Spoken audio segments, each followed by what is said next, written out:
야, 10년 고생한 거 이걸로 퉁쳐. 고작 이 정도가 네 값어치야.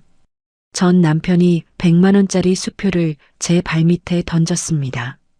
옆에 서 있던 상간녀가 제 얼굴을 올려다보며 킥킥 웃었고 시어머니는 제 발밑에 굵은 소금을 뿌려댔습니다. 10년간 새벽부터 밤까지 손목인대가 찢어지도록 일해서 키워낸 식당이었습니다. 그 식당에서 저는 쓰레기보다 못한 취급을 받으며 맨손으로 쫓겨났죠. 하지만 그들은 몰랐습니다. 제 가방 밑바닥에 잠들어 있던 서류 한 장의 존재를요. 며칠 뒤 온몸에 문신을 감춘 험악한 사내 수십 명이 트럭을 몰고 그 식당에 들이닥쳤습니다. 그리고 반년 뒤 빗속 골목에서 무릎을 꿇고 양손을 싹싹 비비는 사람은 저가 아니라 전 남편이었죠. 오늘의 사연 시작 전에 구독과 좋아요 눌러주시면 집안에 동기운과 행운이 가득할 겁니다. 구청 민원실 창구 앞, 저는 떨리는 손으로 빨간 인주를 찍었습니다. 협의 이혼 합의서 맨 아래칸에 제 도장이 찍히는 순간 10년이라는 세월이 종이장 한 장 위에서 산산조각이 났습니다. 위자료 항목에는 커다란 글씨로 전액 포기라고 적혀 있었죠. 제가 직접 쓴 글씨가 아니었습니다. 전 남편 강준혁이 변호사를 시켜 미리 작성해 온 서류였고 저는 그 서류에 도장만 찍으면 되는 사람이었습니다. 빨리 좀 찍어. 뒤에 사람 기다린다. 강준혁이 창구 옆에 기대선 채로 손목시계를 톡톡 두드리며 말했습니다. 마치 은행에서 번호표 뽑고 기다리는 사람한테 재촉하듯 그렇게 가볍게요. 저는 도장을 찍었습니다. 담당 직원이 서류를 확인하고 접수 도장을 쾅 내리찍는 소리가 민원실 전체에 울렸습니다. 그 소리가 제 가슴팍을 망치로 때리는 것 같았죠. 됐다. 이제 남남이네. 강준혁이 서류 사본을 낚아채듯 집어들며 코웃음을 쳤습니다. 저는 의자에서 일어서면서 다리에 힘이 풀려 창구 모서리를 잡았습니다. 구청 복도로 나서자 시어머니 오복순이 긴 의자에 앉아 다리를 꼬고 기다리고 있었습니다. 오복순은 제 얼굴을 위아래로 훑어보더니 핸드백에서 스마트폰을 꺼냈습니다. 잘됐다, 잘됐어. 아, 이것 좀 봐. 오복순이 스마트폰 화면을 제 눈앞에 들이밀었습니다. 화면에는 저희 집 현관문 사진이 떠 있었는데 도어락 위에 포스트잇이 하나 붙어 있었습니다. 비밀번호 변경 완료라고 오복순의 둥근 글씨체로 적혀 있었죠. 네 짐은 알아서 챙겨. 아, 근데 집에 있는 거 다 우리 준혁이 명의니까 혼수고 뭐고 손대지 마. 괜히 손댔다간 경찰 부를 거야. 오복순이 스마트폰을 다시 핸드백에 넣으며 자리에서 일어섰습니다. 강준혁이 어머니 옆에 나란히 서더니 양복 주머니에 두 손을 찔러 넣고 휘파람을 불었습니다. 엄마, 밥 먹으러 가자. 배고프다. 그래, 가자. 오늘 식당에 세 사람도 인사시켜야 하고. 모자는 제가 서 있는 복도를 스쳐 지나가며 구청 출입문을 나섰습니다. 오복순이 출입문을 밀며 뒤도 돌아보지 않고 내뱉었습니다. 10년 살림한 거 고맙다고는 해줄게. 근데 이제 얼씬도 하지 마. 유리문이 닫혔습니다. 저는 텅 빈 복도에 혼자 서서 두 손을 내려다봤습니다. 오른쪽 손목에는 아직도 주방에서 무거운 솥을 들다 찢어진 인대의 흉터가 선명했죠. 10년이었습니다. 동네 허름한 국밥집이었던 그 가게를 줄 서서 먹는 대형 식당으로 키워낸 10년. 새벽 4시에 일어나 육수를 끓이고 손목이 퉁퉁 붓도록 반찬을 만들고 밤 11시에 주방 바닥을 닦으며 보낸 3650일. 그 세월이 아까 그 빨간 도장 하나에 통째로 날아갔습니다. 구청을 나선 저는 갈 곳이 없었습니다. 지갑 안에는 현금 몇만 원과 체크카드 한 장이 전부였죠. 무작정 걷다 보니 발이 제 청춘을 통째로 삼켜버린 그 식당 앞 골목까지 저를 데려갔습니다. 식당 건너편 전봇대 뒤에 서서 유리창 너머를 들여다봤습니다. 카운터에 낯익은 여자가 앉아 있었습니다. 포스기 버튼을 누르며 직원에게 뭔가를 지시하고 있었죠. 강준혁의 내연녀 윤세라였습니다. 오복순이 홀 직원 2명을 윤세라 앞에 세워놓고 두 팔을 벌리며 소개하고 있었습니다. 유리창 너머로 오복순의 입모양이 읽혔습니다. 새 사장님이라는 단어가요. 잠시 뒤 오복순이 주방 쪽으로 사라지더니 커다란 검은 쓰레기 봉투를 질질 끌고 뒷문으로 나왔습니다. 봉투 사이로 제 앞치마와 조리용 실내화가 삐져나와 있었습니다. 오복순은 뒷골목 쓰레기통 옆에 그 봉투를 거칠게 내던지고 손을 탁탁 털며 다시 식당 안으로 들어갔습니다. 저는 발길을 돌렸습니다. 스마트폰을 꺼내 아까 검색해둔 고시원 주소를 다시 확인하고 택시를 잡았습니다. 고시원 방은 한 평 남짓한 크기에 곰팡이 냄새가 배어 있었습니다. 얇은 이불 위에 가방을 내려놓고 지퍼를 열었습니다. 가방 맨 밑바닥 갈색 서류 봉투가 손에 잡혔죠. 봉투를 열어 서류 한 장을 꺼냈습니다. 식당 건물의 등기부등본이었습니다. 소유자란에 적힌 이름은 강준혁도 오복순도 아니었습니다. 제 이름 한서진이 또렷하게 인쇄되어 있었죠. 돌아가신 시아버지 강태호 어르신이 3년 전 제게 남겨주신 것이었습니다. 시아버지는 제가 새벽부터 밤까지 주방에서 쓰러질 듯이 일하는 모습을 늘 안쓰럽게 바라보셨죠. 그리고 아무에게도 알리지 않고 건물 명의를 제 이름으로 바꿔주셨습니다. 재산세 고지서와 행정 우편물이 시댁으로 오지 않도록 수령 주소를 제 친정집으로, 이메일은 제 개인 계정으로 꼼꼼하게 돌려놓으셨죠. 그래서 오복순은 지금까지 자기가 건물주인 줄 알고 살았던 겁니다. 저는 등기부등본을 가슴에 꼭 안았습니다. 그리고 가방 안쪽 주머니에서 인감증명서와 신분증을 꺼내 나란히 놓았습니다. 이 건물을 어떻게 처분할지 저는 이미 정해두었습니다. 가장 아프게, 가장 철저하게 저 사람들이 2번 다시 일어서지 못하도록요. 저는 서류들을 다시 봉투에 넣고 운동화 끈을 단단히 묶었습니다. 고시원 문을 나서며 스마트폰 지도 앱에 명동을 검색했습니다. 이혼 도장을 찍고 사흘째 되는 날이었습니다. 저는 식당에 두고 온 개인 짐을 마저 챙기기 위해 시댁 식당을 찾아갔습니다. 점심시간이 막 시작된 홀에는 손님들이 제법 앉아 있었죠. 제가 출입문을 열고 들어서자 카운터에 앉아 있던 윤세라가 저를 발견하고 눈을 가늘게 떴습니다. 어머, 이게 누구야? 직원들, 저 사람 좀 내보내. 윤세라가 손가락으로 저를 가리키며 홀 직원 2명에게 턱짓을 했습니다. 직원들이 달려와 제 양팔을 잡고 홀 한가운데로 밀쳐냈습니다. 밥을 먹던 손님 5-6명이 일제히 고개를 돌렸죠. 그때 주방 쪽에서 오복순이 굵은 소금 봉지를 들고 나왔습니다.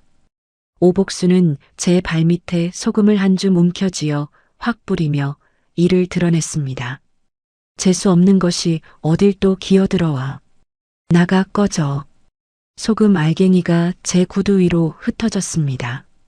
손님들이 수군거리기 시작했고 저는 얼굴이 뜨거워졌지만 입을 꾹 다물었습니다. 주방 문이 다시 열리더니 강준혁이 기름때 묻은 앞치마를 두르고 나왔습니다. 강준혁은 제 꼴을 위아래로 훑어보더니 콧방귀를 뀌며 양복 안주머니에서 수표 한 장을 꺼냈습니다. 야, 10년 고생한 거 이걸로 퉁쳐. 고작 이 정도가 네 값어치야. 강준혁이 100만 원짜리 수표를 제 발밑바닥에 툭 던졌습니다. 수표가 소금 위에 떨어져 미끄러졌죠. 강준혁은 수표를 던지자마자 뒤돌아서서 윤세라의 허리를 감싸 안았습니다.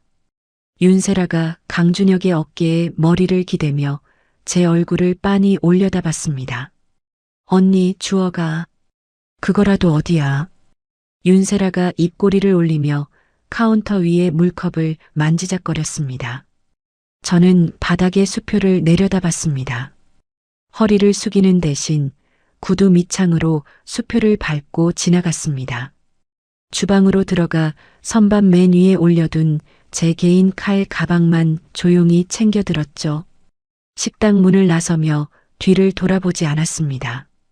골목 끝에서 택시를 잡아 타며 기사에게 목적지를 말했습니다. 명동이요. 을지로 뒷골목 쪽으로 가주세요. 택시가 20분쯤 달려 명동 뒷골목에 멈췄습니다. 좁은 골목 안쪽에 낡은 간판이 하나 걸려 있었죠. 성진 대부업이라는 글씨가 반쯤 벗겨진 간판 아래로 철문이 굳게 닫혀 있었습니다. 겉보기엔 허름한 전당포 같았지만 이 골목 사람들은 다 알고 있었습니다. 이곳이 명동에서 가장 악명 높은 사채업자 장 회장의 본거지라는 것을요. 빌린 돈을 못 갚으면 피도 눈물도 없이 뼈끝까지 추심하는 것으로 소문난 사람이었죠. 철문 앞에 서자 안에서 덩치 큰 남자 2명이 나왔습니다. 어깨가 문짝만한 사내들이 저를 위아래로 훑어보더니 한 명이 턱을 치켜들었습니다. 뭔 일이시오? 회장님을 뵈러 왔습니다. 건물 매매건으로요. 사내들이 서로 눈짓을 교환하더니 저를 안으로 들였습니다. 좁은 복도를 지나 엘리베이터를 타고 올라간 꼭대기층에 장 회장의 사무실이 있었습니다. 사무실 문이 열리자 담배 연기가 먼저 코를 찔렀습니다. 넓은 가죽 소파에 다리를 꼬고 앉은 남자가 고개를 들었죠. 머리가 반쯤 센 50대 중반의 남자였는데 눈빛이 날카로운 게 웃는 얼굴인데도 등골이 서늘했습니다. 장 회장이었습니다. 앉아봐요. 장 회장이 맞은편 의자를 턱으로 가리켰습니다. 저는 의자에 앉아 가방에서 갈색 서류 봉투를 꺼냈습니다. 등기부등본과 인감증명서를 장 회장 앞 책상 위에 나란히 올려놓았죠. 장 회장이 등기부등본을 집어들고 돋보기 안경을 코끝에 걸치며 서류를 읽었습니다. 주소와 평수를 확인하더니 눈썹이 슬쩍 올라갔습니다. 이거 꽤 알짜배기 물건인데. 근데 왜 나를 찾아온 거요? 부동산 가면 제값 받을 수 있는 건물 아니요. 저는 두 손을 무릎 위에 가지런히 올리고 장 회장의 눈을 똑바로 바라봤습니다. 시세보다 싸게 드리겠습니다. 몇 억이고 깎아드릴게요. 대신 조건이 하나 있습니다. 장 회장이 담배를 재떨이에 비벼 끄며 몸을 앞으로 기울였습니다. 조건이라 말해봐요. 지금 그 건물에서 제 허락 없이 장사를 하고 있는 사람들이 있습니다. 제 전 남편이랑 시어머니인데 한 푼의 월세도 낸 적이 없어요. 그 사람들을 자비 없이 쫓아내 주십시오. 그게 유일한 조건입니다. 사무실에 잠깐 정적이 흘렀습니다. 장 회장이 등기부등본을 다시 한번 들여다보더니 입꼬리를 천천히 끌어올렸습니다. 시세보다 수억 싸게 이 건물을 내한테 넘기겠다. 대신 불법으로 깔아앉은 놈들을 내쫓아달라. 이 말이지. 네. 장 회장이 자리에서 일어나 창가로 걸어갔습니다. 명동 골목 아래를 내려다보며 새 담배에 불을 붙이더니 연기를 길게 내뿜었습니다. 좋소. 마음에 드는 거래야. 장 회장이 돌아서며 책상 서랍에서 매매계약서 양식을 꺼냈습니다. 금액을 적고 제 인감을 확인하고 자신의 도장을 나란히 찍었습니다. 계약서 2장에 빨간 도장이 나란히 찍히는데 5분도 걸리지 않았죠. 장 회장이 금고를 열어 두툼한 수표 묶음을 꺼내 제 앞에 놓았습니다. 성금이요. 나머지는 등기 이전 끝나면 바로 치르겠소. 저는 수표를 받아 가방에 넣었습니다. 장 회장이 사무실 문 옆에 서 있던 부하 2명을 불러 세웠습니다. 야, 내일 아침 관공서 문 열자마자 등기 이전 처리해. 서류 떨어지는 즉시 작업 들어간다. 깔끔하게 밀어. 부하들이 고개를 숙이며 대답했습니다. 알겠습니다, 회장님. 저는 자리에서 일어나 가볍게 인사를 하고 사무실을 나왔습니다. 엘리베이터를 타고 내려와 명동 뒷골목으로 나서자 차가운 바람이 볼을 때렸죠. 저는 가방 안의 수표를 한번 확인하고 다시 택시를 잡았습니다. 시댁 식당에서 2블록 떨어진 후미진 골목에 며칠 전부터 눈여겨둔 빈 상가가 하나 있었습니다. 임대문의 전화번호가 붙은 작은 가게였죠. 택시에서 내려 부동산에 들어가 계약서를 쓰고 성금에서 보증금과 권리금을 치렀습니다. 열쇠를 넘겨받고 빈 상가 문을 열었을 때 먼지 쌓인 작은 공간이 눈에 들어왔습니다. 내일부터 여기에 주방 설비를 들이고 공사를 시작할 겁니다. 저는 빈 가게 한가운데 서서 천장을 올려다보며 깊게 숨을 들이쉬었습니다. 장 회장의 법무팀은 빠르게 움직였습니다. 관공서 업무가 시작되는 오전 9시 건물 소유권 이전 등기가 장 회장 명의로 깔끔하게 마무리됐죠. 그 사이 저는 새 가게에 매달려 있었습니다. 주방 설비업체 기사들이 가스레인지와 업소용 냉장고를 들여놓고 저는 직접 벽에 페인트를 칠했습니다. 간판도 없이 홍보도 없이 제 손으로 끓여낸 된장찌개와 반찬 12가지를 차려놓고 조용히 첫 점심 장사를 시작했습니다. 골목을 지나던 회사원 서너 명이 냄새를 맡고 들어온 게 첫 손님이었죠. 바로 그 시각 시댁 식당에는 우체부가 등기우편 하나를 배달했습니다. 오복순이 카운터에서 등기우편 봉투를 뜯었습니다. 안에는 내용 증명이 들어 있었죠. 수년간 임대료 미납 및 소유주 변경에 따라 임대차 계약을 즉시 해지한다는 내용이었고 발신일란에는 성진대부업이라는 이름이 찍혀 있었습니다. 오복순이 내용 증명을 읽다 말고 코웃음을 쳤습니다. 이게 뭔 사기야? 성진대부업? 이 건물이 내 건물인데 무슨 소유주가 바뀌어? 누가 이런 장난질이야? 오복순이 내용 증명을 양손으로 찢어 쓰레기통에 쑤셔 넣으며 홀 직원을 불렀습니다. 야, 이런 거 오면 그냥 버려. 요즘 사기꾼들이 하도 설쳐서 별걸 다 보내. 홀 직원이 고개를 끄덕이며 쓰레기통을 치웠습니다. 오복순은 아무 일도 없었다는 듯이 윤세라에게 오후 예약 손님 명단을 확인하라고 소리쳤죠. 며칠이 지난 어느 오후였습니다. 강준혁이 식자재를 주문하러 나갔다가 동네 부동산 앞을 지나게 됐습니다. 부동산 유리문 안쪽에서 사장과 손님이 이야기를 나누고 있었는데 강준혁의 귀에 익숙한 주소가 들려왔습니다. 아, 그 건물 말이야. 명동 쪽 대부업체한테 넘어갔다더라고. 사채업자래. 강준혁이 멈칫하며 부동산 문을 벌컥 열었습니다. 지금 무슨 건물이요? 어디가 넘어갔다고요? 부동산 사장이 안경을 밀어 올리며 강준혁을 올려다봤습니다. 아, 거기 식당 하시는 분 맞죠? 그 건물 등기가 바뀌었다는 소문이 돌던데요. 강준혁의 얼굴에서 핏기가 빠졌습니다. 부동산을 뛰쳐나간 강준혁은 곧장 구청으로 달려가 무임 발급기 앞에 섰습니다. 떨리는 손가락으로 건물 주소를 입력하고 등기부등본 발급 버튼을 눌렀죠. 기계가 윙윙거리며 종이를 뱉어냈습니다. 강준혁이 등기부등본을 낚아채듯 잡아들고 소유자란을 확인했습니다. 이전 소유자 한서진, 현 소유자 성진대부업 대표 장영철. 강준혁의 손이 덜덜 떨렸습니다. 이전 소유자에 적힌 이름이 자기 어머니도 자기 자신도 아닌 제 이름이었던 겁니다. 한서진이 건물이 서진이 명의였다고. 강준혁이 등기부등본을 움켜쥔 채 구청 로비에 주저앉았습니다. 두 손으로 머리카락을 쥐어뜯으며 신음을 흘렸죠. 30분 뒤 강준혁이 등기부등본을 들고 식당으로 뛰어들어왔습니다. 오복순이 카운터 뒤에서 장부를 정리하다 아들의 얼굴빛을 보고 일어섰습니다. 준혁아, 왜 그래? 무슨 일이야? 강준혁이 등기부등본을 오복순 앞에 펼쳤습니다.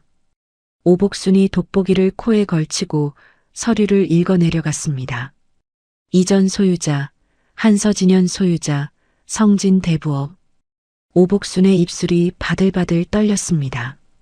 등기부등본을 쥔 손가락 마디가 하얗게 질렸죠.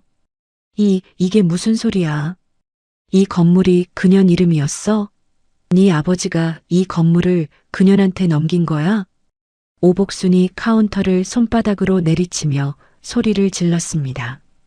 그리고 그년이 이걸 사채업자한테 팔아넘겼다고? 명동 사채업자한테? 강준혁이 의자에 털썩 주저앉으며 두 손으로 얼굴을 감쌌습니다. 엄마, 며칠 전에 온 그 내용 증명 있잖아. 성진 대부업에서 온 거. 그거 사기가 아니었어. 진짜였다고. 오복순의 얼굴이 시뻘겋게 달아올랐습니다. 내가 찢어버렸잖아, 그걸. 오복순이 쓰레기통 쪽을 돌아봤지만 그 쓰레기는 진작에 수거되어 사라진 뒤였습니다. 지금 당장 그년을 찾아가야 해. 이 건물은 우리 건물이야. 내가 30년 넘게 장사한 건물이라고.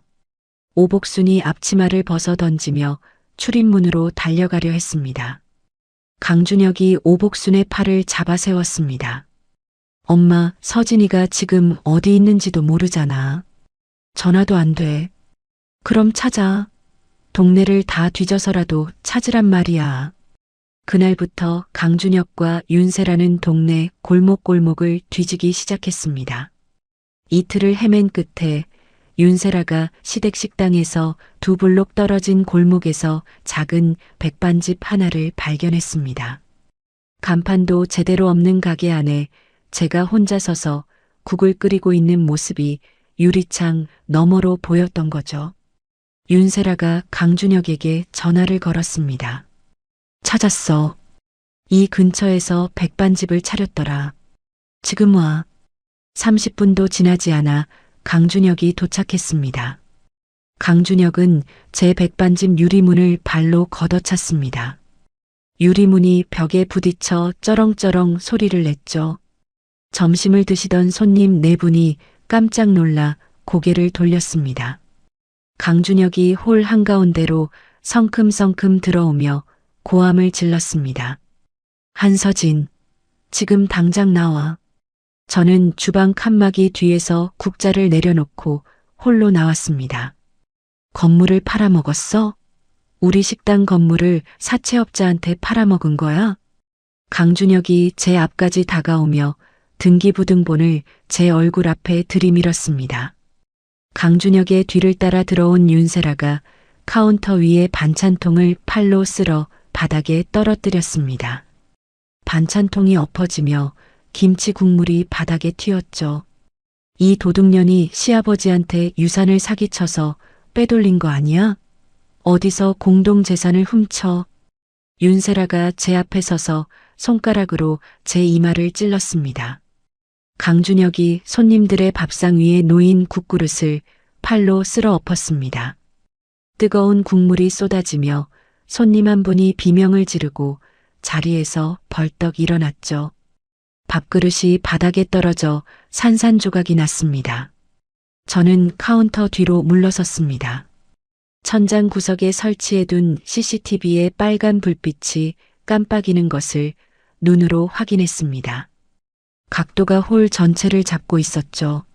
저는 주머니에서 스마트폰을 꺼내 112를 눌렀습니다. 여보세요, 영업방해 신고입니다. 가게에 난입해서 손님 밥상을 엎고 집기를 부수고 있습니다. 강준혁이 제 손에 든 스마트폰을 보고 눈을 부릅떴습니다.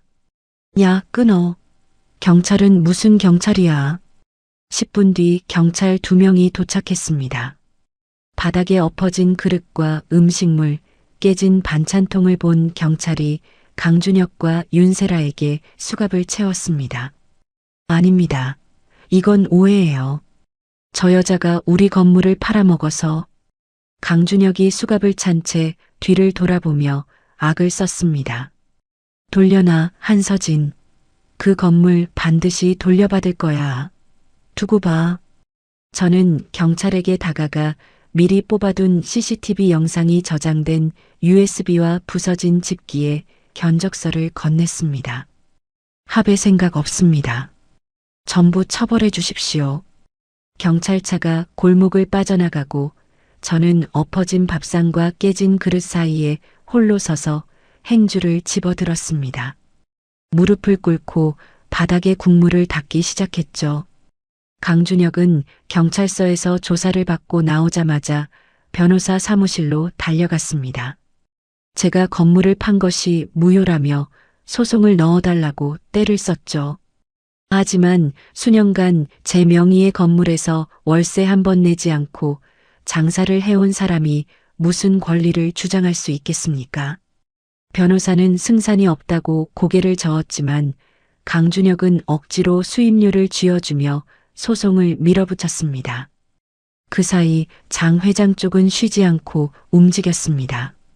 잦은 퇴거 기한으로 정해둔 날짜가 지나자마자 장 회장의 법무팀은 법원에 건물을 비워달라는 소송을 넣었습니다. 동시에 식당 안의 물건들을 빼돌리지 못하도록 법원 집행관이 직접 나와 가게 곳곳에 고시문을 붙였죠. 본 건물에 대한 점유이전 금지 결정이 내려졌으므로 건물 내 물품의 이동 및 반출을 금한다. 법원 직인이 찍힌 노란 종이가 식당 출입문, 주방문, 심지어 카운터 옆 벽에까지 덕지덕지 붙었습니다. 점심시간에 밥을 먹으러 온 단골 손님이 출입문의 고시문을 보더니 눈살을 찌푸리며 돌아섰죠. 여기 사채업자한테 넘어간 거래. 진짜? 그럼 여기서 밥 먹으면 안 되겠다. 소문은 하루 만에 동네 전체로 퍼졌습니다. 줄을 서던 손님들의 발길이 뚝 끊겼고 점심시간에도 홀에 앉은 손님이 2~3명을 넘기지 못했습니다. 사태가 심각해지자 가장 먼저 흔들린 것은 윤세라였습니다. 윤세라는 강준혁이 잠든 새벽에 식당 금고를 열어 남은 현금 다발을 꺼냈습니다. 강준혁의 옷장에서 명품 시계 2개를 빼내 자신의 가방에 쑤셔 넣었죠. 윤세라는 스마트폰으로 중고거래 앱을 열어 시계 사진을 찍어 올리며 도망칠 궁리를 시작했습니다. 강준혁은 줄어드는 매출에 다급해져 은행을 돌아다녔습니다. 제1금융권에서는 이미 건물이 남의 명의로 넘어간 상황에서 대출을 내어줄 리가 없었죠. 결국 강준혁은 이자가 높기로 유명한 저축은행과 캐피탈 회사를 전전하며 대출을 끌어모았습니다. 변호사 수임료, 밀린 식자재비, 직원 월급까지 전부 빚으로 메꾸기 시작한 겁니다. 오복수는 텅 빈 식당 홀에 앉아 창밖을 멍하니 바라보며 같은 말만 되풀이했습니다. 내가 30년을 여기서 장사했는데 이게 무슨 날벼락이야. 오복순이 카운터에 이마를 박듯 엎드리며 손바닥으로 탁자를 내리쳤습니다. 옆에 서 있던 홀 직원이 어쩔 줄 몰라 물컵만 내밀었죠. 반면 제 백반집은 뜻밖의 흐름을 타기 시작했습니다. 강준혁과 윤세라가 난동을 부리던 날 밥상이 엎어지는 것을 직접 목격한 손님들이 있었거든요. 거기 사장님 불쌍하더라. 혼자서 장사하는데 전 남편이 쳐들어와서 난리를 치더라고. 진짜? 나도 가봐야겠다. 목격자들이 지인을 데려오고 그 지인이 또 다른 사람을 불러왔습니다. 작고 초라한 백반집에 하나둘 손님이 채워지기 시작했죠. 점심시간마다 4개뿐인 테이블이 꽉 찼고 자리가 없어 밖에서 기다리는 사람까지 생겼습니다. 저는 새벽 5시에 시장을 돌며 그날 쓸 식자재를 직접 골랐습니다. 가게로 돌아와 육수를 끓이고 반찬 12가지를 만들고 홀 바닥을 닦고 밤이 되면 그날의 매출을 한 푼도 빠짐없이 장부에 적었죠. 통장 잔고가 조금씩 불어나는 것을 확인할 때마다 이건 그 누구의 도움도 아닌 오로지 제 손으로 벌어들인 돈이라는 사실이 가슴 깊은 곳을 뜨겁게 데웠습니다. 몇 달간의 짧은 법적 다툼은 허무할 정도로 빨리 끝이 났습니다. 강준혁 측 변호사는 건물이 원래 강준혁 가족의 재산이었다고 주장했지만 등기부등본에는 제 이름이, 재산세 납부 내역에도 제 이름이, 시아버지가 직접 작성한 증여 서류에도 제 이름이 찍혀 있었습니다. 월세를 낸 적이 있다는 증거는 단 한 장도 나오지 않았죠. 법원은 장 회장 측의 손을 들어줬습니다. 건물을 비우라는 판결문이 강준혁 앞으로 날아든 날, 강준혁은 변호사 사무실 복도에서 벽을 주먹으로 내리쳤습니다. 이게 말이 돼. 그 건물에서 30년을 장사했는데 나가라고? 변호사가 서류 가방을 들고 나오며 고개를 저었습니다. 강 사장님, 제가 처음부터 말씀드렸잖습니까? 임대료 납부 기록이 한 건도 없는데 법원이 어떻게 해줄 수가 없습니다. 강준혁이 복도 의자를 발로 걷어찼습니다. 의자가 쓰러지며 복도에 쇳소리가 울렸죠. 판결문을 손에 쥔 장 회장은 그날 저녁 자신의 사무실에서 부하들을 불러 모았습니다. 장 회장이 책상 위에 판결문을 펼치며 담배 연기를 길게 내뿜었습니다. 법원에서 비우라고 했으니까 비워야지. 날짜 잡아. 다음 주 월요일 점심시간. 한 놈도 빠짐없이 밀어내. 부하들이 일제히 고개를 숙였습니다. 알겠습니다, 회장님. 장 회장이 판결문을 접어 양복 안주머니에 넣으며 창밖을 바라봤습니다. 명동 뒷골목의 네온 사인이 장 회장의 얼굴 위에 붉은 빛을 드리웠죠. 저는 그날 밤에도 백반집 주방에서 다음날 쓸 반찬을 만들고 있었습니다. 물을 써는 칼날에 형광등 불빛이 반사될 때마다 며칠 뒤에 벌어질 일이 머릿속에서 또렷하게 그려졌습니다. 법원이 정한 강제 퇴거일, 월요일 점심시간이었습니다. 시댁식당 앞 도로에 대형 트럭 2대가 나란히 멈춰 섰습니다. 트럭 짐칸에서 검은 점퍼를 입은 남자들이 우르르 쏟아져 내렸죠. 어깨가 떡 벌어진 덩치 큰 사내들이 20명은 넘어 보였습니다. 맨 앞에 선 사내가 식당 출입문을 열어젖히며 안으로 들어섰습니다. 홀에 앉아 밥을 먹던 손님 67명이 일제히 고개를 돌렸죠. 여기 계신 손님들은 지금 바로 나가주십시오. 법원 명령에 의한 강제 집행입니다. 사내가 굵은 목소리로 한번 외치자 손님들이 젓가락을 놓고 허둥지둥 자리에서 일어났습니다. 밥값을 내지도 못한 채 출입문으로 빠져나가는 손님들 사이로 검은 점퍼의 사내들이 줄지어 밀려 들어왔죠. 한 사내가 홀 구석의 의자를 번쩍 들어 트럭 쪽으로 내던졌습니다. 쇠의자가 도로 위에 쨍그렁 부딪히며 튕겨나갔죠. 다른 사내 둘이 테이블을 양쪽에서 잡아들고 출입문 밖으로 내다버렸습니다. 유리컵이 바닥에 떨어져 산산조각이 났고 밥그릇이 깨지며 홀 바닥에 흰 사기 파편이 흩어졌습니다. 주방에서 소리를 듣고 뛰어나온 오복순이 홀을 보고 두 눈이 휘둥그레졌습니다. 검은 점퍼를 입은 사내들이 식당 집기를 하나씩 들어 밖으로 내던지고 있었거든요. 야, 이놈들아. 뭐 하는 짓이야? 여기가 어디라고 남의 가게에서 행패야. 오복순이 주방으로 되돌아가더니 물바가지에 물을 가득 담아 가지고 나왔습니다. 사내 하나를 향해 물을 확 끼얹고 다시 카운터 위에 놓인 굵은 소금 봉지를 집어들어 사방으로 뿌려댔습니다. 나가. 다 나가라고. 내가 이 건물 주인이야. 30년을 여기서 장사했어. 30년. 오복순이 소금 봉지를 내던지며 악을 썼지만 사내들은 눈 하나 깜짝하지 않았습니다. 오복순의 고함 따위는 귀에 들어오지도 않는다는 듯이 벽에 걸린 액자를 뜯어내고 냉장고를 질질 끌어냈죠. 그때 식당 출입문이 열리며 장 회장이 들어섰습니다. 회색 양복에 검은 코트를 걸친 장 회장은 난장판이 된 홀 바닥을 느긋하게 둘러보며 양복 주머니에서 담배를 꺼내 물었습니다. 부하 한 명이 재빠르게 라이터를 켜불을 붙여줬죠. 장 회장이 담배 연기를 한 모금 빨아들이며 아수라장 속에 홀로 서 있는 오복순을 바라봤습니다. 오복순은 장 회장을 노려보며 손가락을 들이밀었습니다. 당신이 대장이야?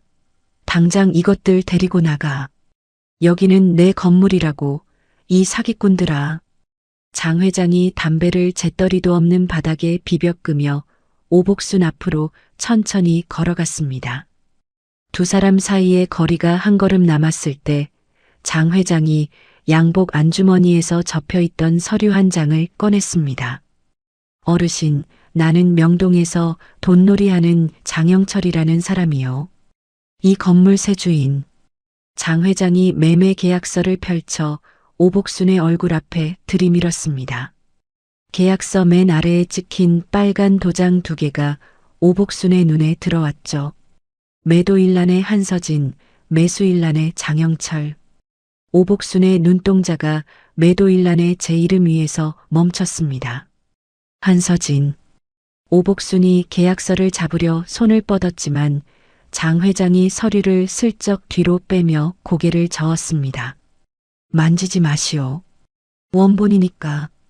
오복순의 입술이 파르르 떨렸습니다.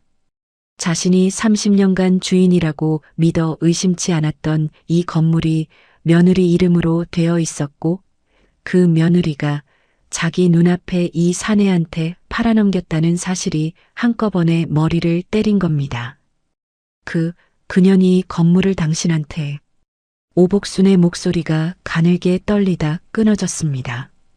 오복순의 두 눈이 뒤집히더니 오른손으로 뒷목을 움켜쥐었습니다.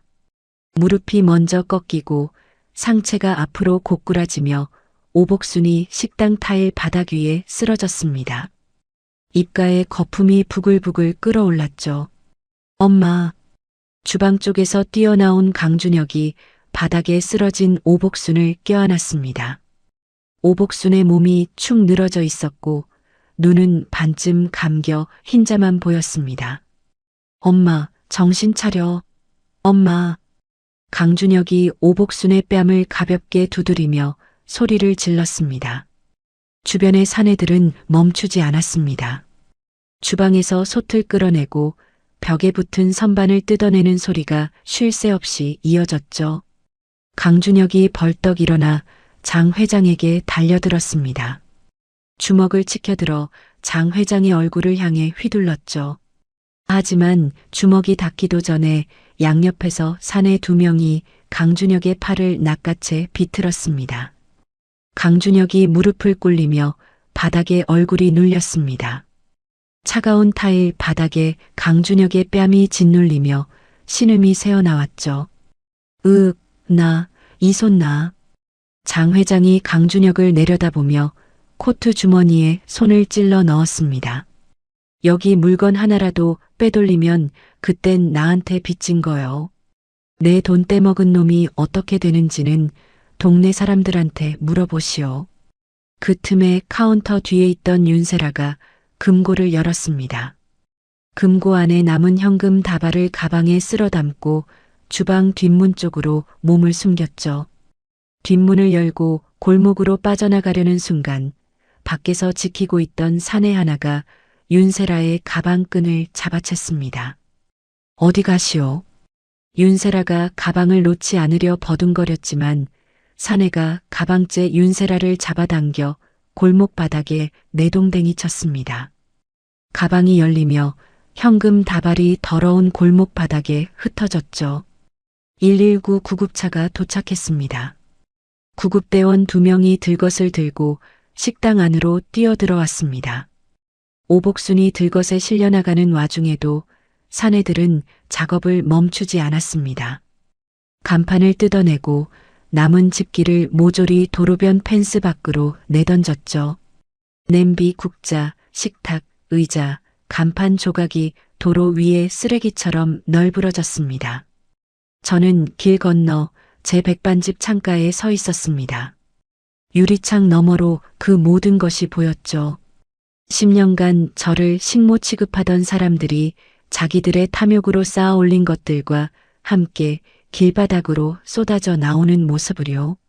마지막으로 사내 한 명이 식당 셔터를 내리고 육중한 철제 자물쇠를 채웠습니다. 자물쇠가 딸깍 잠기는 소리가 골목 끝까지 울렸죠. 텅 빈 건물 앞 도로에는 깨진 그릇과 부서진 가구들만 쓰레기 더미처럼 쌓여 있었습니다. 저는 창가에서 몸을 돌려 주방으로 들어갔습니다. 가스레인지 위에서 된장찌개가 보글보글 끓고 있었고 점심 손님을 맞을 시간이었습니다. 빈털터리로 길바닥에 쫓겨난 다음 날부터 강준혁과 윤세라의 반격이 시작됐습니다. 둘의 무기는 스마트폰이었죠. 윤세라는 배달앱에 가짜 계정을 만들었습니다. 하나가 아니었습니다. 이름을 바꿔가며 수십 개의 계정을 만들어 제 백반집에 1점 별점을 매기기 시작했죠. 된장찌개에서 바퀴벌레가 나왔습니다. 사진은 너무 징그러워서 못 올립니다. 반찬에서 쉰내가 났어요. 먹고 나서 배탈이 심하게 났습니다. 절대 가지 마세요. 위생 상태가 최악입니다.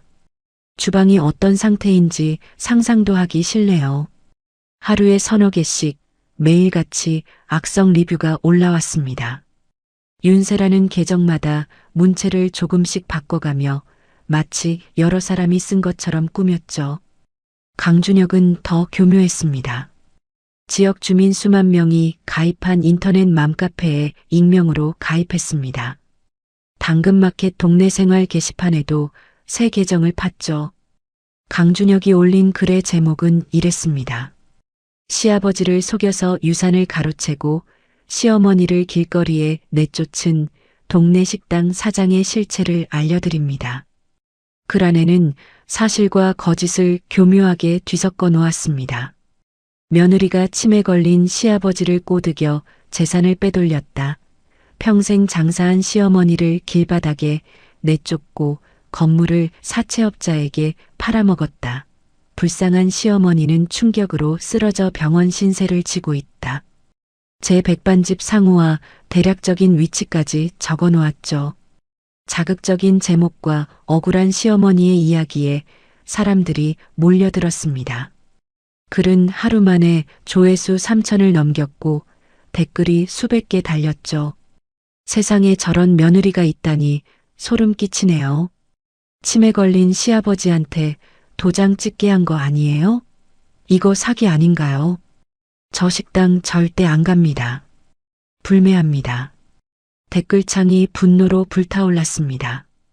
글을 읽은 동네 주민 몇 명이 실제로 제 백반집을 찾아왔습니다. 새벽에 출입문에 날계란 서너 개를 던지고 도망갔죠. 유리문에 노란 달걀물이 흘러내렸고 문 옆 벽에는 욕설이 적힌 포스트잇이 빼곡하게 붙었습니다. 거기서 끝이 아니었습니다. 강준혁과 윤세라는 구청 위생과에 전화를 걸어 제 백반집이 무허가 시설에서 음식을 만들고 있다고 신고했습니다. 세무서에도 탈세 의혹으로 민원을 넣었죠. 영업이 한창인 점심시간 구청 위생과 직원 2명이 제 가게 문을 열고 들어왔습니다. 500 반집 사장님이시죠. 위생 점검 민원이 접수되어서 나왔습니다. 직원들이 주방을 살피고 냉장고를 열어보는 동안 밥을 먹던 손님들이 하나둘 자리에서 일어나 나가기 시작했습니다. 수저를 놓으며 수군거리는 소리가 들렸죠. 위생 점검 나온 식당에서 밥을 먹겠어? 위생과 직원은 아무 문제를 찾지 못하고 돌아갔지만 이미 손님들은 다 빠져나간 뒤였습니다. 텅 빈 홀에 저 혼자 남았죠. 배달앱 평점은 5점 만점에 1.8점까지 떨어졌습니다. 맘카페에서 시작된 불매운동은 당근마켓까지 번졌고 줄을 서던 점심 손님은 일주일 만에 반도 오지 않았습니다. 주방을 도와주던 아주머니 한 분이 홀에 나와 앞치마를 풀며 눈시울을 붉혔습니다. 사장님, 나도 여기서 계속 일하고 싶은데 손님이 이렇게 없으니 월급을 받을 수가 있어야지요. 아주머니 사정은 제가 잘 알죠. 괜찮습니다. 다른 데 알아보세요. 아주머니가 나가고 저는 혼자 홀 바닥을 걸레로 닦았습니다.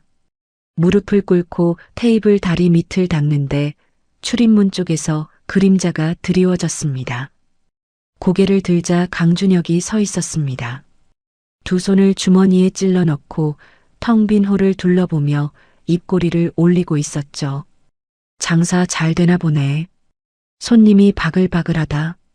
저는 걸레를 내려놓고 천천히 일어섰습니다. 강준혁이 빈 테이블을 손가락으로 톡톡 두드리며 제 앞으로 다가왔습니다. 내가 올린 글 봤지. 댓글이 몇백 개가 달렸더라. 불매 운동까지 하더라고. 강준혁이 의자를 끌어당겨 앉으며 다리를 꼬았습니다. 한서진, 솔직히 말해서 너 이대로면 한 달도 못 버텨. 그래서 내가 좋은 제안을 하나 하러 왔어. 무슨 제안인데? 1억만 줘. 그러면 내가 올린 글 다 지워줄게. 맘카페도, 당근마켓도, 배달앱 리뷰도 전부. 깔끔하게. 강준혁이 테이블 위에 팔꿈치를 올리며 제 눈을 빤히 들여다봤습니다. 1억이면 싸지. 이 가게 접는 것보다 나을 거 아니야. 저는 강준혁의 얼굴을 가만히 바라봤습니다.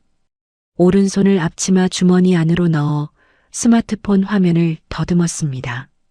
녹음 버튼을 누르는 감촉이 손끝에 전해졌죠. 1억을 주면 진짜 다 지워주는 거야? 당연하지. 내가 올린 건 내가 지울 수 있으니까. 돈만 주면 바로 지워줄게. 세라가 올린 배달앱 리뷰도 내가 말해서 다 삭제시킬 테니까. 강준혁이 의자에서 일어나며 제 어깨 옆을 스치고 지나갔습니다. 잘 생각해. 시간은 없어. 강준혁이 출입문을 밀고 나갔습니다. 저는 주머니에서 스마트폰을 꺼내 녹음 파일을 확인했습니다. 녹음 시간 3분 47초. 강준혁이 자기 입으로 글을 올렸다고 말한 것, 윤세라가 배달앱 리뷰를 조작했다고 말한 것, 1억을 요구한 것까지 전부 담겨 있었죠. 저는 스마트폰을 내려놓고 카운터 뒤 컴퓨터를 켰습니다. 바탕 화면에 만들어둔 폴더가 있었습니다.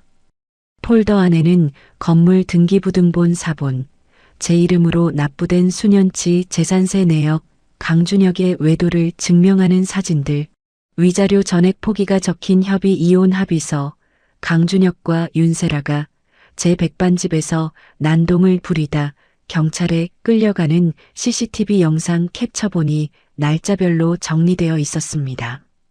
저는 워드 프로그램을 열었습니다. 감정적인 단어는 한 글자도 쓰지 않을 겁니다.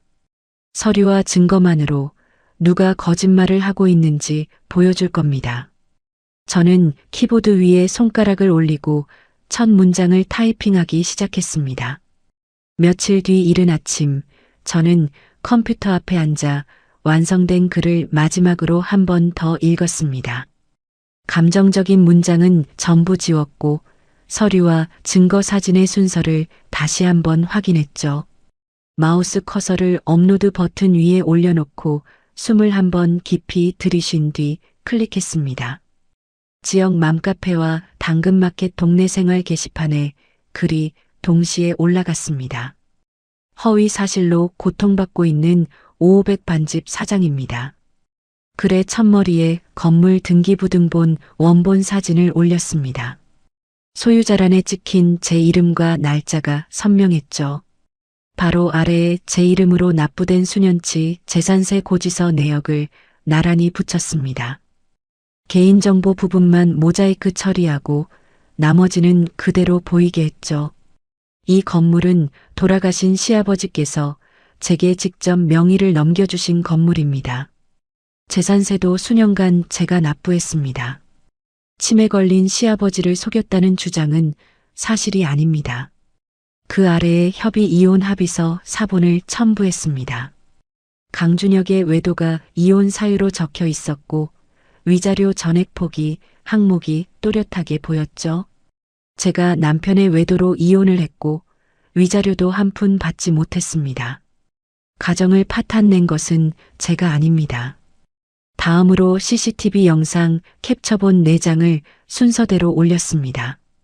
강준혁이 제 백반집에 들어와 손님의 밥상을 팔로 쓸어엎는 장면, 국그릇이 바닥에 떨어져 깨지는 장면, 윤세라가 카운터 위에 반찬통을 바닥에 쏟는 장면, 수갑을 차고 경찰에 끌려나가는 강준혁의 뒷모습, 4장의 사진 아래에 한 줄을 적었습니다. 이 사람들이 제 가게에 찾아와서 손님들의 밥상을 엎고 집기를 부쉈습니다. 현재 재물손괴와 영업방해로 고소가 접수된 상태입니다. 마지막이었습니다. 강준혁의 녹취록 텍스트를 올렸죠. 내가 올린 글 봤지. 댓글이 몇백 개가 달렸더라. 1억만 줘. 그러면 내가 올린 글 다 지워줄게. 세라가 올린 배달앱 리뷰도 내가 말해서 다 삭제시킬 테니까. 강준혁이 자기 입으로 글을 올렸다고 인정한 부분, 윤세라의 배달앱 리뷰 조작을 시인한 부분, 1억 원을 요구하며 협박한 부분이 토씨 하나 빠지지 않고 적혀 있었습니다. 이상이 제가 겪고 있는 일의 전부입니다. 판단은 이 글을 읽으시는 분들께 맡기겠습니다. 글을 올리고 스마트폰을 뒤집어 놓은 채 주방으로 들어갔습니다. 오늘도 점심 장사 준비를 해야 했으니까요. 반응은 제가 예상한 것보다 빨랐습니다. 글이 올라간 지 1시간 만에 조회수가 1000을 넘겼습니다. 2시간 뒤에는 5000을 찍었죠. 댓글이 쏟아지기 시작했습니다. 등기부등본이랑 재산세 내역이면 확실한 거 아닌가요? 시아버지가 직접 넘겨준 건물이 맞네요. 녹취록 보세요. 자기가 올렸다고 직접 말했잖아. 이거 완전 협박 아니에요? 세상에 이혼당하고 위자료도 못 받은 사람한테 이런 짓을 했단 말이야? 전 남편이 올린 글 보고 저도 욕했는데 완전히 속았네요. 사장님 죄송합니다. 불과 몇 시간 전까지 저를 마녀 사냥하던 사람들이 등기부등본과 녹취록 앞에서 입장을 바꾸기 시작했습니다. 분노의 방향이 뒤집어진 겁니다. 맘카페 게시판에 새로운 글들이 줄줄이 올라왔습니다. 전 남편 강준혁 고발합니다. 허위 사실 유포에 협박까지. 배달앱 별점 테러 패턴 분석해봤어요. 한 회원이 배달앱에 달린 1점 리뷰 수십 개의 작성 시간과 문체를 하나하나 비교 분석한 글을 올렸습니다. 리뷰가 올라온 시간대가 거의 일정했고 비슷한 단어와 문장 구조가 반복되고 있었죠. 이거 한 사람이 계정 바꿔가면서 쓴 거 맞습니다. 경찰에 신고합시다. 맘카페 회원 30명 넘게 이름을 올려 윤세라를 사이버 명예훼손으로 경찰에 집단 고발장을 접수했습니다. 그날 저녁 맘카페와 당근마켓 곳곳에 제 백반집 주소가 공유되기 시작했습니다. 이 사장님 억울하게 당한 거 다 읽었어요. 우리가 돈줄 내줍시다. 내일 점심에 가족이랑 갈게요. 좌표 찍어주세요.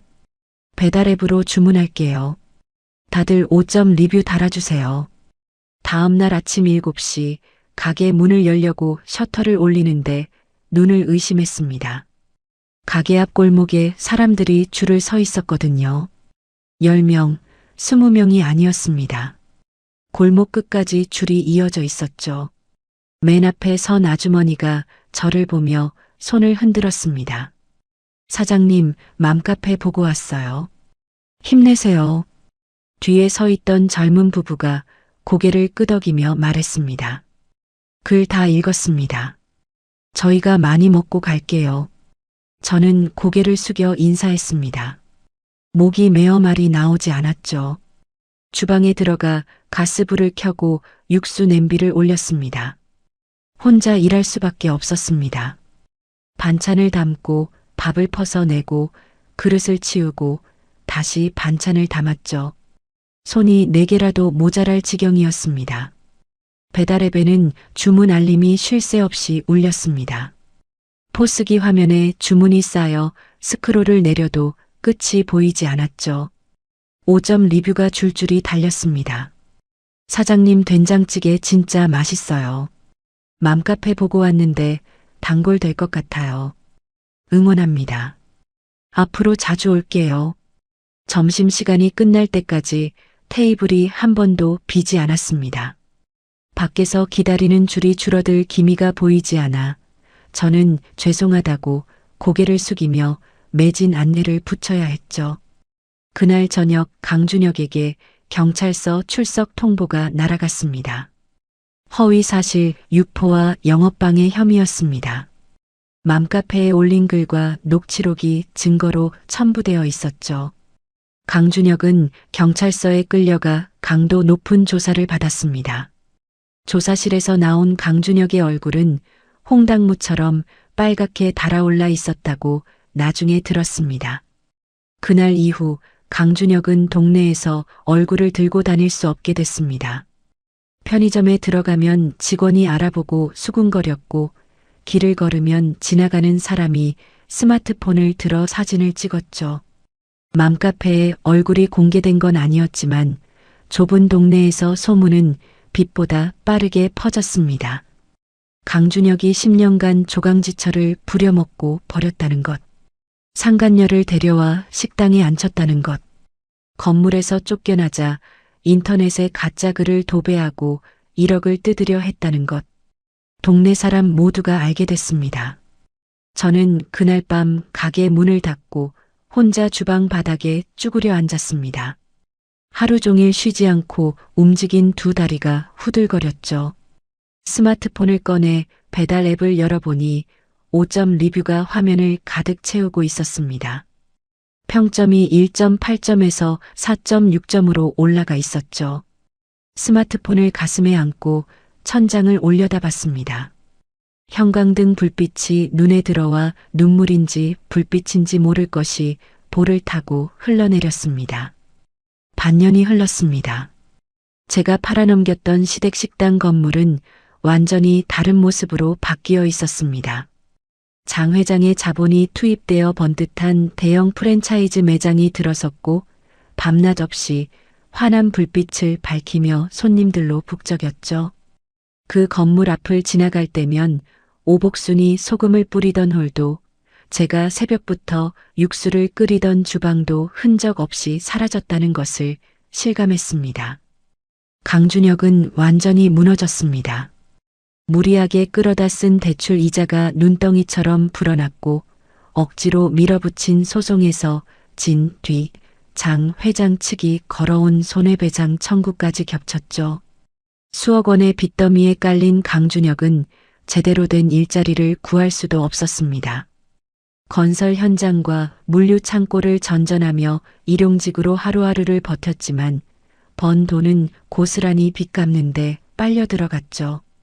장 회장 쪽에서 보낸 사람들이 강준혁의 일터까지 찾아와 독촉을 했고 강준혁은 번호를 바꿔가며 이 동네 저 동네로 도망을 다녔습니다.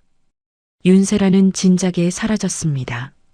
강준혁이 빈털터리가 된 것을 확인하자마자 배달앱 리뷰 조작 건으로 경찰 조사를 받던 중에 짐을 싸서 야반도주를 해버린 겁니다. 강준혁의 통장에 남아있던 얼마 안 되는 돈까지 빼들고 떠났다는 소문이 돌았죠. 강준혁에게 남은 건 빚과 정가 기록뿐이었습니다. 오복순의 소식은 동네 사람들 입을 통해 간간히 들려왔습니다. 강제 퇴거날 쓰러진 뒤 병원에 실려갔던 오복순은 몸 한쪽을 제대로 쓰지 못하게 됐다고 했습니다. 큰 병원에 오래 있을 형편이 되지 못해 산동네 꼭대기 좁은 월세방으로 옮겨졌다는 이야기를 들었죠. 강준혁이 빚쟁이한테 쫓기느라 얼굴을 비추지 못하니 오복수는 그 좁은 방에 혼자 누워 하루를 보내고 있다고 했습니다. 동네 반찬 가게 주인 아주머니가 제 백반집에 들러 밥을 먹다가 슬쩍 말을 꺼낸 적이 있었죠. 사장님 시어머니 있잖아요. 요즘 동네 복지사가 가끔 들르는데 볼 때마다 며느리 이름을 부르면서 온다더라고요. 저는 국그릇을 테이블에 내려놓으며 대꾸하지 않았습니다. 아주머니가 숟가락을 들며 혼잣말처럼 중얼거렸습니다. 밥 타령을 하신대요. 며느리가 해주던 밥이 먹고 싶다고. 저는 주방으로 돌아가 다음 손님 반찬을 준비했습니다. 어느 저녁이었습니다. 하늘에서 비가 내리기 시작했죠. 가늘던 빗줄기가 점점 굵어지며 골목 바닥에 물웅덩이가 고였습니다. 저녁 장사를 마치고 마지막 손님을 보낸 뒤 저는 홀 테이블을 행주로 닦고 있었습니다. 밖에서 인기척이 느껴져 유리창 쪽을 돌아봤죠. 빗속에 사람 하나가 서 있었습니다. 후드 달린 점퍼를 뒤집어 쓰고 있었는데 점퍼가 비에 흠뻑 젖어 어깨에 달라붙어 있었죠. 유리창에 코를 거의 대다시피 하고 안을 들여다보고 있었습니다. 강준혁이었습니다. 반년 전의 강준혁이 아니었습니다. 광대뼈가 툭 튀어나올 만큼 볼살이 빠져 있었고 눈 밑에 시커먼 그림자가 내려앉아 있었죠. 점퍼 지퍼 사이로 보이는 목덜미가 거무튀튀하게 탄 것이 며칠째 씻지 못한 사람 같았습니다. 강준혁이 유리창 너머로 저와 눈이 마주쳤습니다. 강준혁의 입술이 달싹거렸지만 유리창 밖의 빗소리에 묻혀 아무 소리도 들리지 않았죠. 강준혁이 천천히 무릎을 꿇었습니다. 비에 젖은 골목 바닥에 두 무릎이 닿았고 바짓단이 물웅덩이에 잠겼습니다. 강준혁이 두 손을 모아 비비기 시작했습니다. 손바닥을 맞대고 빌듯이 간절하게 쉬지 않고요. 서진아. 유리창 너머로 강준혁의 목소리가 가물가물 들려왔습니다. 서진아, 나 잘못했어. 다 내가 잘못한 거야. 제발 고소만 취하해줘. 그것만이라도. 강준혁의 목소리가 갈라졌습니다. 빗물이 강준혁의 얼굴을 타고 흘러내렸는데 그것이 빗물인지 다른 것인지 구분이 되지 않았죠. 밥 한 끼만 먹여줘. 이틀째 아무것도 못 먹었어. 제발. 강준혁이 무릎을 꿇은 채 두 손을 비비며 고개를 숙였습니다. 이마가 젖은 바닥에 거의 닿을 듯이 숙여졌죠. 저는 행주를 테이블 위에 내려놓고 유리창 앞에 섰습니다. 빗속에서 무릎 꿇고 양손을 비비는 강준혁의 모습을 내려다봤습니다. 구청 복도에서 콧노래를 불렀던 사람, 100만 원짜리 수표를 제 발밑에 던졌던 사람, 상간녀의 허리를 감싸 안고 제 앞에서 웃었던 사람, 제 백반집에 쳐들어와 손님의 밥상을 엎었던 사람, 인터넷에 가짜 글을 올리고 1억을 뜯으려 했던 사람. 저는 유리창에서 한 걸음 물러섰습니다. 벽에 걸린 블라인드 끈을 잡고 천천히 아래로 당겼습니다. 블라인드가 사르르 내려오며 강준혁의 얼굴이 아래에서부터 지워졌습니다. 이마가 사라지고 눈이 사라지고 마지막으로 바닥에 닿을 듯 숙인 고개가 사라졌죠. 블라인드가 바닥까지 완전히 내려왔습니다. 밖에서 강준혁이 무어라 소리치는 것 같았지만 빗소리에 섞여 알아들을 수 없었습니다. 저는 돌아서서 주방 불을 껐습니다. 홀 조명을 하나씩 끄고 카운터에 앉아 오늘의 매출을 장부에 적었습니다. 제 백반집은 맘카페 주민들의 꾸준한 응원과 입소문 덕분에 매일 문전성시를 이루고 있었습니다. 지난달에는 벌어들인 수익으로 바로 옆 상가의 계약까지 마쳤죠. 벽을 터서 홀을 2배로 넓히는 공사가 다음 주면 끝날 예정이었습니다. 장부를 덮고 서랍에서 사업자 등록증을 꺼냈습니다. 대표자 한서진이라는 세 글자가 선명했죠. 스마트폰 뱅킹 앱을 열어 통장 잔고를 확인했습니다. 제 이름으로 된 통장에 찍힌 숫자가 반년 전 고시원 방에서 몇만 원짜리 지갑을 들여다보던 때와는 비교할 수 없을 만큼 불어나 있었습니다. 사업자 등록증을 서랍에 넣고 자리에서 일어났습니다. 홀 조명을 모두 끄고 출입문을 나서며 셔터를 내렸습니다. 비가 그쳐 있었습니다. 골목 바닥에 물웅덩이 위로 가로등 불빛이 일렁였고 강준혁은 이미 사라진 뒤였죠. 저는 하늘을 올려다봤습니다. 구름 사이로 빈틈이 벌어지며 별 하나가 보였습니다. 차가운 밤 공기를 가슴 가득 들이마시고 천천히 내쉬었습니다. 내일 새벽 5시에 시장을 돌아야 합니다. 넓어진 가게에 채울 반찬거리를 골라야 하니까요. 저는 운동화 끈을 고쳐 메고 고시원 쪽으로 걸음을 옮겼습니다. 여러분, 여기까지 한서진 씨의 이야기였습니다. 소금을 뿌리며 며느리를 쫓아내던 시어머니는 좁은 월세방에 홀로 누워 그 며느리가 차려주던 밥상을 그리워하고 있습니다. 수표를 발밑에 던지며 콧방귀를 뀌던 전 남편은 빚쟁이에게 쫓기다 빗속 골목에서 무릎을 꿇고 밥 한 끼를 구걸했죠. 카운터에 앉아 새 안주인 행세를 하던 상간녀는 돈만 챙겨들고 야반도주에 버렸고요. 남의 10년을 공짜로 삼키고도 감사할 줄 몰랐던 사람들의 최후입니다. 한서진의 복수는 단순히 건물을 팔아넘긴 것이 아니었습니다. 켜켜이 쌓인 서름 속에서 짓밟혔던 자기 자신을 되찾은 과정이었죠. 쓰레기 봉투에 담겨 뒷골목에 내던져졌던 사람이 자기 이름 석자가 박힌 가게 앞에서 당당히 셔터를 올리기까지 그 길이 얼마나 외롭고 한이 서렸을지 비슷한 세월을 보내신 분들은 가슴이 미어지도록 아실 겁니다. 여러분은 어떻게 생각하시나요? 살다 보면 가장 가까운 사람에게 가장 깊은 상처를 받을 때가 있습니다. 가족이라는 이름 아래 내 것을 내어주고 또 내어주다 보면 문득 돌아보게 되죠. 정작 나라는 사람은 어디에도 없더라고요. 가족은 성이 같은 사람이 아니라 내가 쓰러질 때 손을 잡아주는 사람입니다. 오늘도 묵묵히 자기 자리를 지키고 계신 모든 분들께 이 이야기가 작은 위로가 되었으면 좋겠습니다. 이야기를 끝까지 들어주신 분이 계시다면 잘 들었다고 댓글 하나만 남겨주세요. 오늘도 사연을 끝까지 들어주신 시청자 여러분 정말 감사합니다. 항상 다양하고 재밌는 이야기 들고 올 수 있도록 노력하는 채널이 되도록 하겠습니다. 항상 좋은 일만 가득하시길 바라겠습니다.